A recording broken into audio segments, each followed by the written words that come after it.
हर रोज एक नई कहानी देखने के लिए चैनल को सब्सक्राइब करें और बेल आइकन दबाना ना भूलें। सोना का टाका उसके एरिया के गुंडे मंगल से भिड़ा था, लेकिन उसकी मोहब्बत के चर्चे सोना के माता पिता के कानों में पड़े तो उन्होंने अपनी बेटी को दूसरे शहर ले जाकर उसकी शादी एक रोहन नाम के लड़के से कर दी।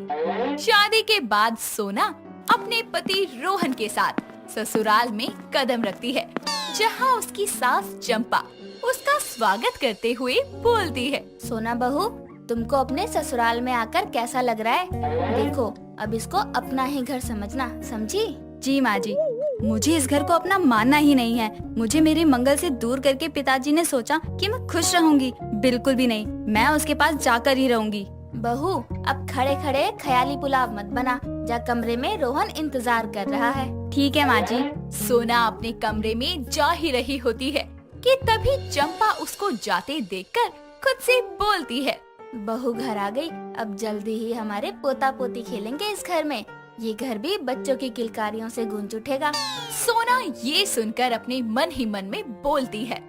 बच्चों की किलकारियाँ तो तब गूंजेंगी जब बच्चे होंगे। मैं आपके बेटे को अपने करीब भी कभी नहीं आने दूंगी। मेरा मंगल मुझे यहाँ से ले जाएगा।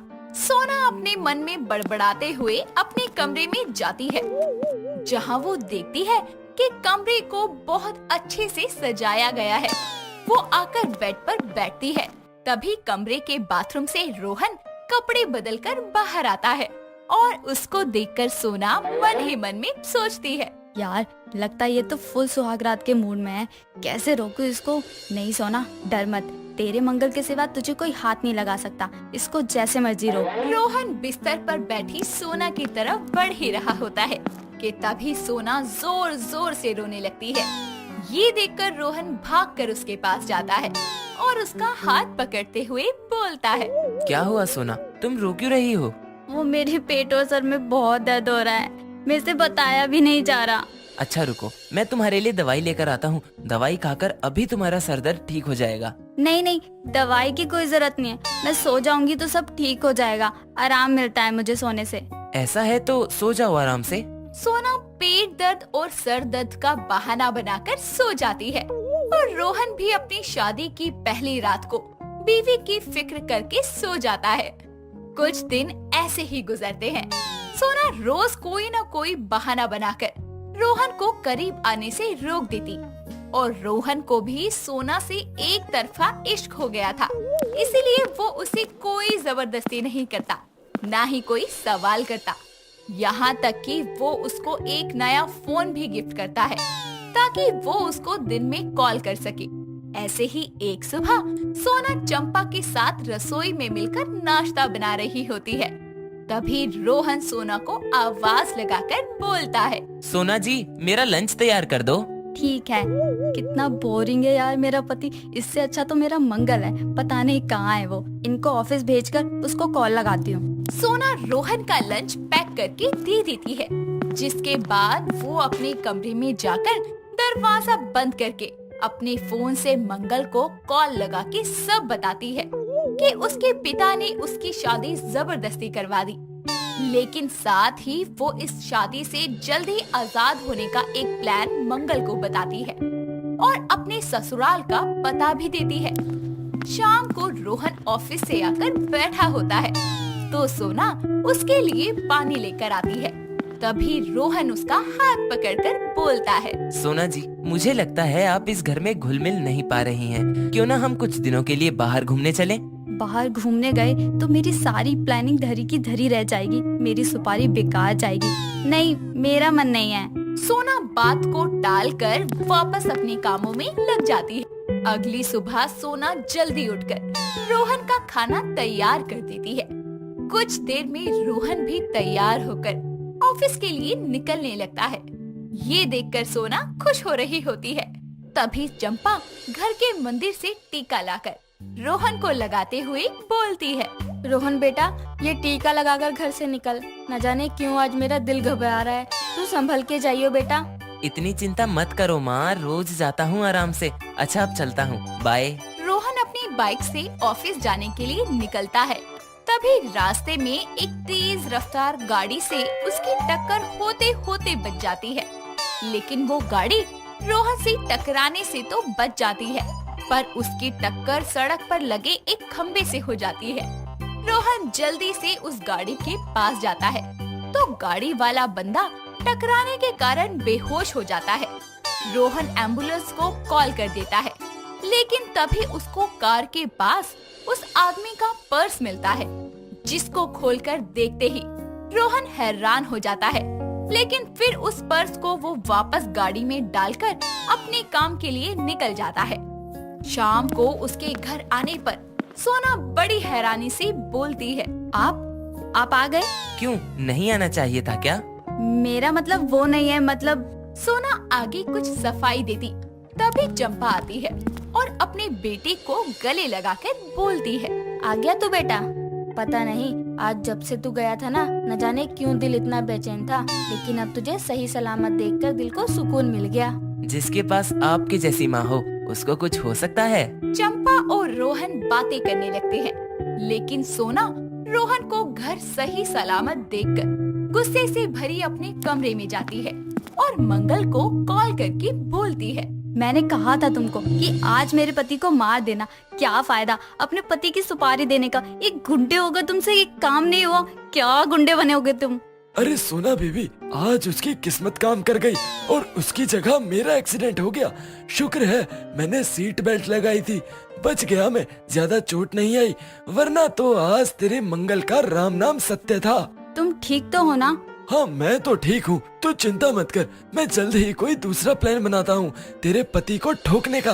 सोना जैसे ही मंगल का कॉल कट करती है तो रोहन दरवाजे पर खड़ा होकर बोलता है, बाहर आना, कुछ बात करनी है। सोना डर जाती है कि कहीं रोहन को पता तो नहीं चल गया, लेकिन बाहर एक और लड़की आई हुई होती है और रोहन सोना के आने पर अपनी माँ और सोना को उस लड़की के बारे में बताते हुए बोलता है, माँ, ये इंश्योरेंस एजेंट है नैना और मेरी दोस्त भी। वो आज मेरा एक्सीडेंट होते होते बचा।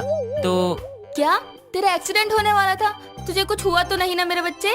माँ, कुछ नहीं हुआ, पहले मेरी बात सुनो। आज के एक्सीडेंट के बाद से मुझे लगता है जिंदगी का कोई भरोसा नहीं है, इसीलिए मैंने अपना लाइफ इंश्योरेंस करवा लिया है और इसकी नॉमिनी आप दोनों हो। अगर मुझे कुछ होता है तो इस 1 करोड़ के इंश्योरेंस के 75% पैसे माँ को मिलेंगे और 25% सोना तुमको। बेटा तू ऐसी बातें क्यों कर रहा है? अभी तेरी माँ जिंदा है, मेरे होते तुझे कुछ नहीं होगा। माँ, समय का कोई भरोसा नहीं होता, क्या पता यमराज बैठकर मेरी मौत की तारीख लिख रहे हो। रोहन की बातों से सोना को लगता है कि उसको उस पर शक हो गया है, लेकिन वो इतना ध्यान नहीं देती।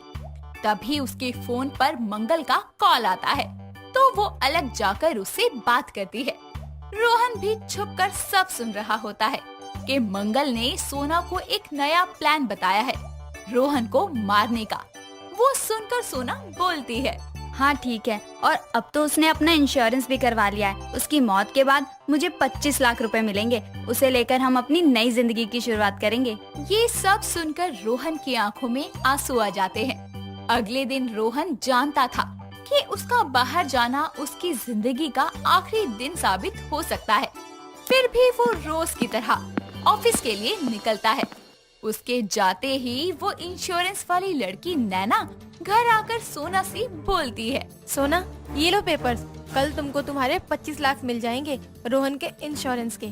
आप ये क्या कह रही हैं? रोहन जी तो ठीक हैं, उनके जीते जी आप ये पेपर्स क्यों देने आई हैं? इतनी भी भोली मत बनो सोना, रोहन मेरा दोस्त है, उसने मुझे सब बताया है कि आज तुमने अपने बॉयफ्रेंड को उसको मारने की सुपारी दी है। उसको तो तुम्हारे धोखे का पता उस एक्सीडेंट वाले दिन ही लग गया था, क्योंकि उस एक्सीडेंट करने वाली कार के पास उसको उस आदमी का पर्स मिला जिसमें तुम्हारी और उसकी फोटो थी। लेकिन वो पागल है तुम्हारे प्यार में, इसलिए खुद को बचाने की जगह उसके मरने के बाद भी तुम चैन से रहो, ये सोचकर उसने ये इंश्योरेंस करवाया है। अपने पति का इतना बड़ा दिल देखकर सोना की आंखों में आंसू थे और वो जल्दी से मंगल को कॉल करके एक्सीडेंट को रुकवाती है और भागते हुए उस जगह पहुंचती है जहां रोहन का एक्सीडेंट होने वाला था। वहां रोहन मंगल की गाड़ी के बिल्कुल सामने खड़ा होता है और सोना को वहां देखकर बोलता है, आ गई तुम? तुम्हारे इस बॉयफ्रेंड ने मुझे मारा क्यों नहीं? रुक क्यों गया ये? अरे एक बार बोल देती तुमको किसी और से प्यार था, मैं खुद तुमको उसके पास छोड़ाता। लेकिन तुमने मुझे मरवाना चाहा, तो यही सही, तुम्हारी खुशी के लिए मैं आज मरने आ गया। मारो अब मुझे। मुझे माफ कर दो रोहन, मैं तुम्हारे अनकहे प्यार को समझ ना सकी।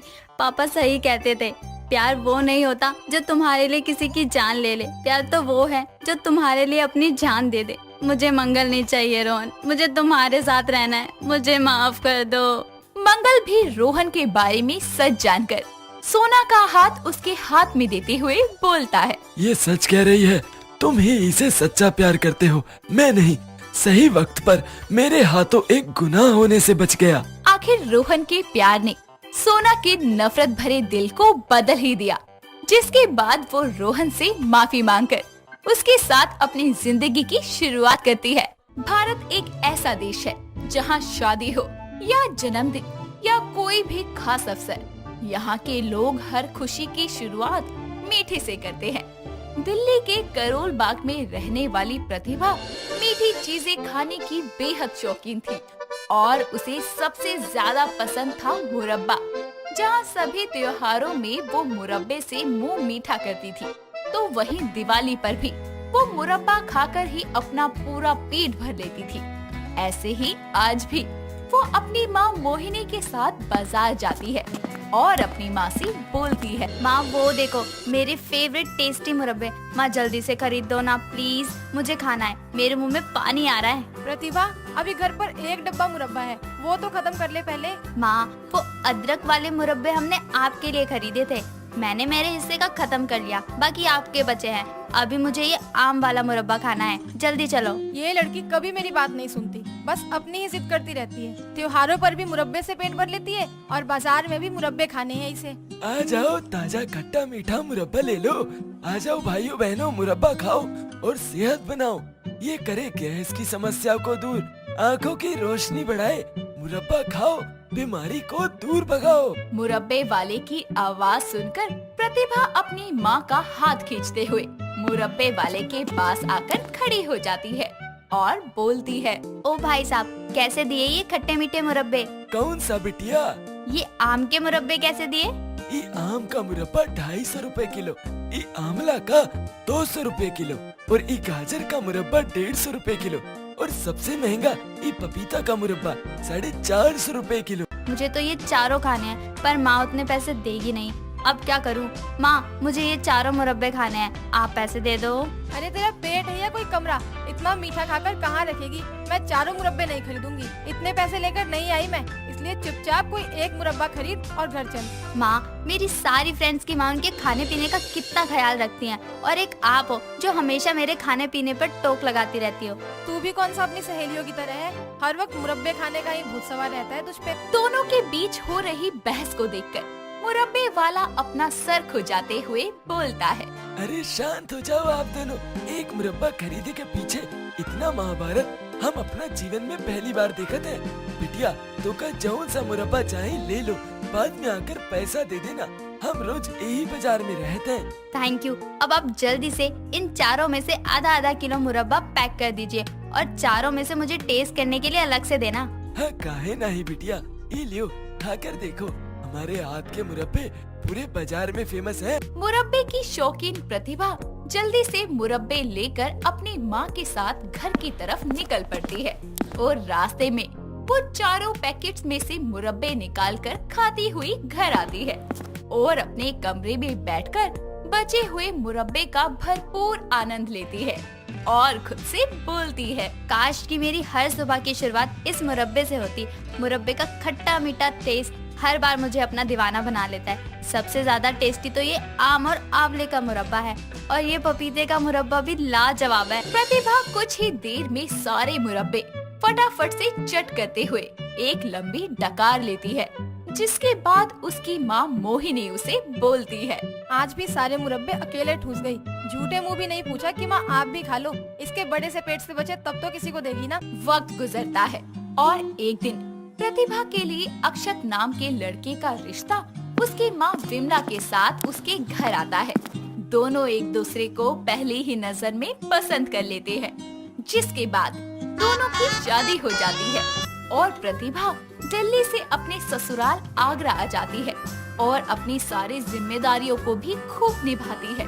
ऐसे ही एक दिन जब वो अपने बालों में कंघी कर रही होती है, तभी उसकी सास विमला बोलती है। अरे बहू, तेरे बाल तो काफी घने और लंबे हैं।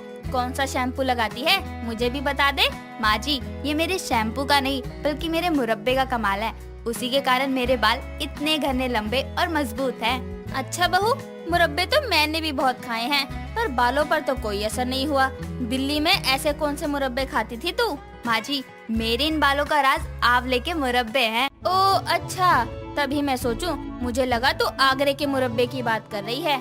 पर माँ जी, वो मुरब्बे थोड़ी होते हैं, उसे तो पेठा कहते हैं ना, जो आगरे में काफी फेमस है। नहीं बहू, हमारे आगरे में भी उसे कहीं कहीं मुरब्बे के नाम से जाना जाता है। खैर वो छोड़, बहू तुम मुझे भी अपने हाथ का आंवले का मुरब्बा खिलाएगी? हाँ बिल्कुल माँ जी, आप बाजार से आंवले ले आइए, ठीक है? विमला बिना वक्त गवाए बाजार जाकर ताजे आंवले खरीद कर लाती है और प्रतिभा उन आंवलों को धोकर गैस पर उबलने के लिए छोड़ देती है और खुद को बोलती है, इसे बॉईल होने में कम से कम आधा घंटा लगेगा, तब तक मैं चाशनी बना लेती हूँ। प्रतिभा जल्दी से चाशनी रेडी करके उबलते हुए आंवलों को सुखाकर पकती हुई चाशनी में पकाने लगती है और उसमें हल्का सा काला नमक डाल देती है। थोड़ी ही देर में मुरब्बे एकदम पककर रेडी हो जाते हैं, जिसके बाद प्रतिभा टेस्ट के लिए उसमें इलायची पाउडर और काली मिर्च का पाउडर डालकर उसे छोड़ देती है और विमला बोलती है, बन गया मुरब्बा, अब जल्दी से चखा दे। माँ जी अभी नहीं, मुरब्बे बन तो गए हैं, लेकिन अगर आप इसे अभी टेस्ट करेंगी तो कुछ खास स्वाद नहीं आएगा। आपको दुकान वाले के बनाए मुरब्बे जैसा स्वाद चाहिए तो आपको 6 से 8 घंटे का इंतजार करना होगा। मुझे तो अभी खाना है। विमला बिना सब्र किए मुरब्बे खाने लगती है और वो उसे बेहद टेस्टी लगते हैं, जिसके बाद विमला अपनी बहू की तारीफ करते हुए बोलती है, वाह बहू, तेरे हाथों में तो जादू है। तू हलवाई क्यों नहीं बन जाती? सैकड़ों लोगों की भीड़ लग जाएगी तेरे मुरब्बे को खरीदने के लिए। इस तरह वक्त बीतता है और मुरब्बे खरीद कर खाने वाली प्रतिभा अब अपने हाथों से मुरब्बे बनाने लगती है। उसकी इस प्रतिभा को देखकर उसकी सास उसकी वाहवाही के पुल बांध देती है। वक्त गुजरता है और प्रतिभा रोज उन मुरब्बों को खाया करती। एक दिन उसका पति अक्षत बाजार से घर आते समय फल और सब्जियां लेकर आता है और बोलता है, प्रतिभा, जरा मेरे लिए जल्दी से नींबू पानी बना दो प्लीज। क्या हुआ? आप अपना पेट पकड़कर क्यों खड़े हुए हैं? बोलिए। अरे मेरे पेट में दर्द हो रहा है, लगता है एसिडिटी हो गई है। प्लीज मेरा खाना मत बनाना, भूख नहीं है मुझे। अरे पर आप सुबह भी तो नाश्ता किए बिना ही चले गए थे, शाम को भी नहीं खाएंगे तो कमजोरी हो जाएगी। अरे भाषण मत दो, जो कहा है वो करो प्लीज। इतना बोलकर अक्षत कमरे में चला जाता है और प्रतिभा बोलती है, हर कुछ दिन में इनके पेट में दर्द होता ही रहता है, दवाइयों का भी असर नहीं होता, मुझे ही कुछ करना पड़ेगा। प्रतिभा ये सोच ही रही होती है कि तभी सब्जियों में उसे कच्ची कैरी, पपीते और नींबू नजर आते हैं, जिसे वो जल्दी से अपने हाथों में लेकर बोलती है, अब अक्षत के पेट की समस्या कैसे दूर करनी है वो मैं अच्छे से जानती हूँ। इतना बोलकर प्रतिभा जल्दी से कैरी, नींबू और पपीते को धोकर काफी मेहनत करके उनका मुरब्बा रेडी करती है और अगले दिन वो अपने पति अक्षत से बोलती है, अक्षत, इसमें से जो मुरब्बा तुम्हें ज्यादा पसंद आए उसे खा लो। मैं यहाँ परेशान हूँ और तुम्हें मुरब्बे खिलाने की सोच रही है। ये कोई खास ओकेजन नहीं है जो तुम मीठा खिला रही हो। ये सिर्फ मुरब्बे नहीं बल्कि तुम्हारी पेट की समस्या का इलाज है। मेरे लिए बस इसे 1 हफ्ते खाकर देखो। अरे खा ले बेटा, देख मेरे बाल भी बहू के आंवले के मुरब्बे के कारण एकदम सही हो गए हैं। मुझे बहू पर भरोसा है, जब वो कह रही है तो एक बार ट्राई करने में क्या जा रहा है। ठीक है माँ, तुम कहती हो तो ये भी करके देख लेता हूँ। इस तरह अक्षत लगातार रोज उन मुरब्बों को खाने लगता है, जिसके बाद उसके पेट का कब्ज, गैस, भूख ना लगने की समस्या और वीक इम्यून सिस्टम एकदम ठीक हो जाता है और अक्षत बोलता है, थैंक यू सो मच प्रतिभा, तुम्हारे हाथ के बने इन मुरब्बों के कारण मैं एकदम फिट हो गया और मेरे स्टमक की प्रॉब्लम भी गायब हो गई। अरे इसमें मेरे हाथों का कोई कमाल नहीं, कमाल तो इन मुरब्बों का है। वो कैसे? क्योंकि इन सभी मुरब्बों का अलग ही फायदा है, क्योंकि आंवले के मुरब्बे खाने से बाल मजबूत और घने होते हैं और ये मुरब्बा कोलेस्ट्रॉल लेवल भी कम करता है। पर तुमने मुझे आंवले का नहीं बल्कि आम, पपीता और नींबू का मिक्स मुरब्बा खिलाया था, उसका फायदा बताओ।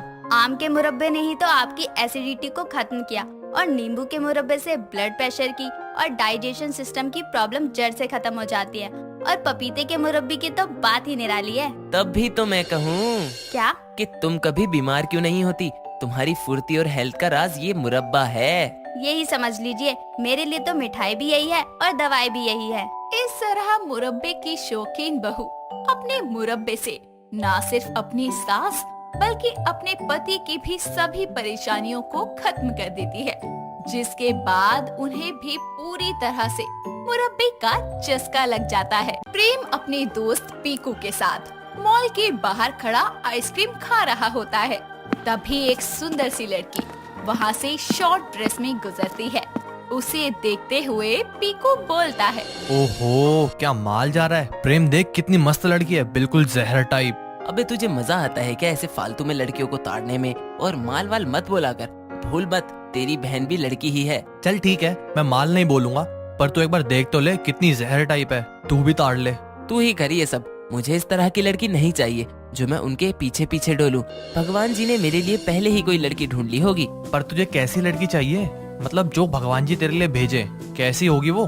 बिल्कुल स्वीट और सिंपल, जिसके माथे पर एक छोटी सी काली बिंदी हो कि किसी का दिल घायल हो जाए। श्रृंगार के नाम पर सिर्फ आंखों में काजल और होठों पर मुस्कान हो। लंबे घने से कमर तक बाल हो। पहनावे में बाकी लड़कियों की तरह जींस टॉप ना होकर सूट सलवार पहनने वाली हो। वो हो ऐसी जैसी सादगी से भरी हो। अरे लगता भगवान ने तेरी सुन ली, और वो भी इतनी जल्दी। क्या मतलब? मतलब वो देख तेरे पीछे ही खड़ी है वो लड़की। पीकू के कहने से वो जैसे ही उस लड़की को देखता है तो बस देखता रह जाता है। तब पीकू उसका मुंह बंद करता है और बोलता है, अरे अब क्या ताड़ता ही रहेगा? उसके पास जा, बात कर। नहीं, मुझे डर लग रहा है। कैसे बात करूं? अरे जाना पागल, फिर वो चली जाएगी, जाके बात कर। यार मेरी हालत खराब हो रही है, क्या बोलूंगा मैं? अरे पागल, अपने दिल की बात बोलना। लगता तू ऐसे नहीं जाएगा, अब तू देख। ये बोलकर पीकू उसे जोर से धक्का देता है और वो उस लड़की साधना के आगे गिर पड़ता है। तभी साधना उसे उठाते हुए बोलती है, अरे आप ठीक तो है ना? आपको कहीं लगी तो नहीं? प्रेम उसकी आंखों में देखकर खोसा जाता है। साधना उसे बोलती है, लेकिन उस वक्त वो बेसुध हो जाता है। तभी साधना उसके कंधे पर हाथ रखकर बोलती है, हेलो, आप ठीक तो हैं? सुनिए। जी मैं ठीक हूँ। वो नीचे पैरों में रस्सी अटक गई थी, इसीलिए गिर गया। पर यहाँ तो कोई रस्सी नहीं है। जी वो अभी यहीं नीचे पड़ी थी, पता नहीं कहाँ चली गई। उससे ही गिरा था मैं। कोई बात नहीं, हो जाता है ऐसा। अब आप आराम से चलिएगा। जी जी। साधना इतना बोलकर आगे चली जाती है। तभी पीछे से आकर प्रेम उसके सामने खड़ा हो जाता है और उसे आता देखकर साधना बोलती है, जी आप फिर से? ऐसे कैसे? जी दिल से, I mean, दिल से आपको थैंक यू कहने आया हूँ। बोला नहीं था ना मैंने आपको। इट्स ओके, अब मैं चलती हूँ। नहीं जी, मेरा मतलब आपको कुछ कहना था। क्या कहना था? जी वो आप मारेंगी तो नहीं ना? जी मैं नहीं मारूंगी, आप बेझिझक बोलिए। जी वो मैं आप बहुत अच्छी लग रही हैं सूट में। आप बहुत स्वीट और सिंपल हैं, बिल्कुल सादगी सी है आप में।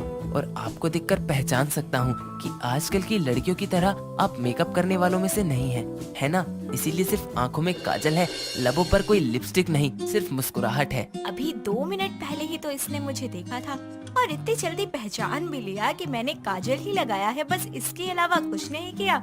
हाय कितना अच्छा है, आज तक किसी ने मेरी ऐसी तारीफ नहीं की है। और देखो तो सही, घबराते हुए कैसे आंखें बंद करके बोल रहा है। आपने इतने जल्दी कैसे महसूस कर लिया? मेरा मतलब आपको कैसे पता चला कि मैंने मेकअप नहीं किया है? बस पहचान लिया, आपकी सादगी ने मुझे बता दिया। वैसे थैंक यू।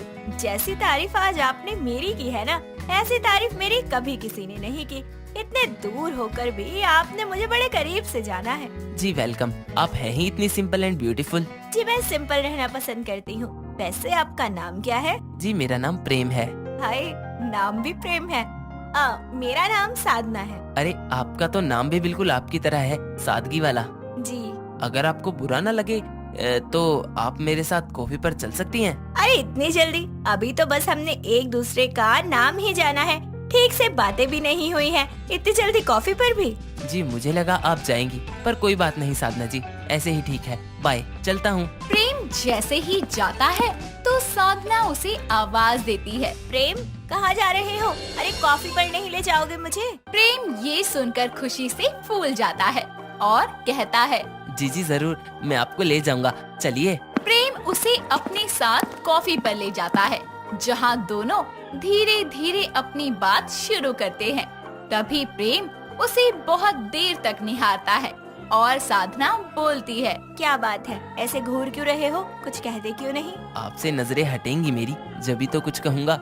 वैसे आपके लिए एक शायरी करना चाहता हूँ, क्या मुझे इजाजत है? बिल्कुल, फरमाइए। यूँ तो माना कि सादगी का दौर है नहीं, लेकिन मुझे सादगी के अलावा कुछ और पसंद है भी नहीं। वाह वाह, आप तो बड़ी अच्छी शायरी कर लेते हैं। जी कभी कभी। अच्छा है, फुर्सत हो तो थोड़ी बहुत शायरी मुझे भी सिखा देना। थोड़ी क्या, अच्छे से ट्रेन कर दूंगा, पर उसके लिए हमें दोस्त होना और मिलना जरूरी था।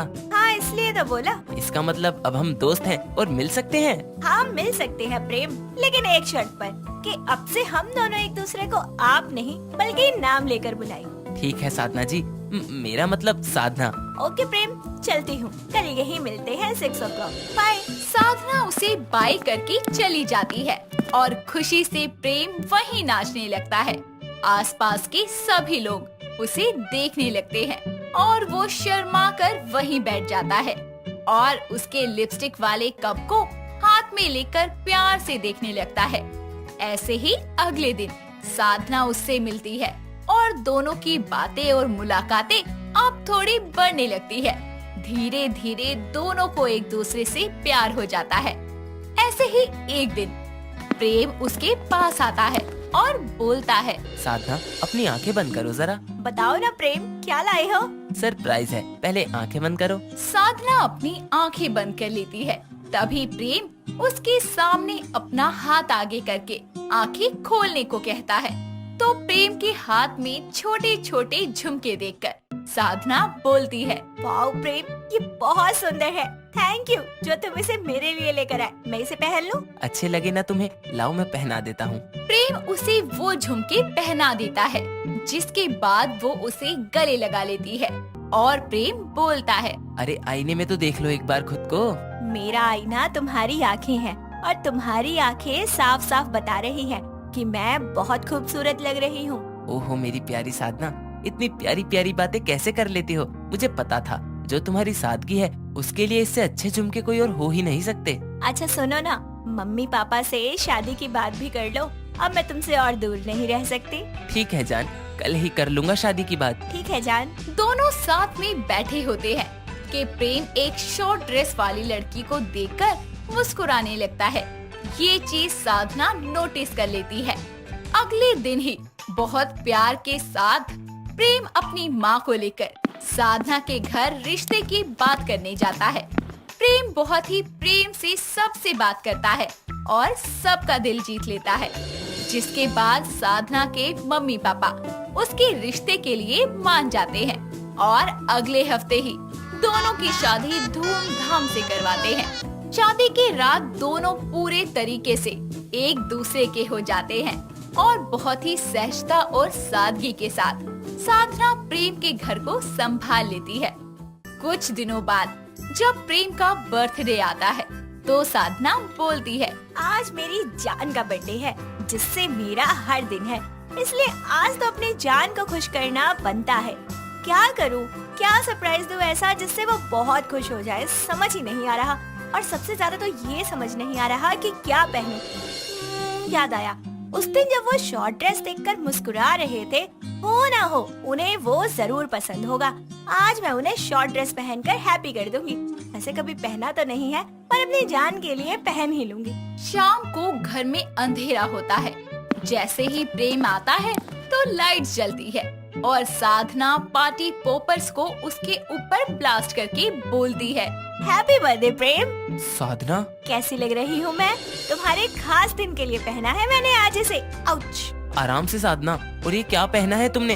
अरे जब पहना नहीं जाता तो क्या जरूरत है तुम्हें पहनने की? प्रेम, मैंने तुम्हारे लिए। साधना ये सब करने की तुम्हें कोई जरूरत नहीं थी। मैंने तुमसे तुम्हारी सादगी देखकर प्यार किया है, ना कि इसीलिए कि तुम बाकी लड़कियों की तरह ये पहनो। तो तुम उस दिन उस शॉर्ट ड्रेस वाली लड़की को देखकर स्माइल के पास कर रहे थे, तुम्हें ऐसी लड़कियां पसंद है ना, इसलिए। नहीं साधना, वो तो उसके हाथ में बेबी था, उसे देखकर स्माइल कर रहा था। तुम भी ना, देखो शादी के बाद मेरा पहला बर्थडे है जो मुझे तुम्हारे साथ मनाना है, और वो भी जब ही होगा जब तुम अपने सादगी वाले अवतार में आओगी, वरना मैं केक कट नहीं कर पाऊंगा। सॉरी प्रेम, मैं अभी आई, बस चेंज करके। साधना इतना बोलकर कुछ देर बाद एक प्यारी सी साड़ी में आती है। फिर प्रेम के साथ केक कट करवा के उसे खिलाती है और दोनों रोमांटिक तरीके से अपना टाइम स्पेंड करते हैं। दोस्तों, अगर आपको ये कहानी पसंद आई तो इसे लाइक करें, शेयर करें और कमेंट करके बताएं कि कहानी में आपको सबसे अच्छा क्या लगा।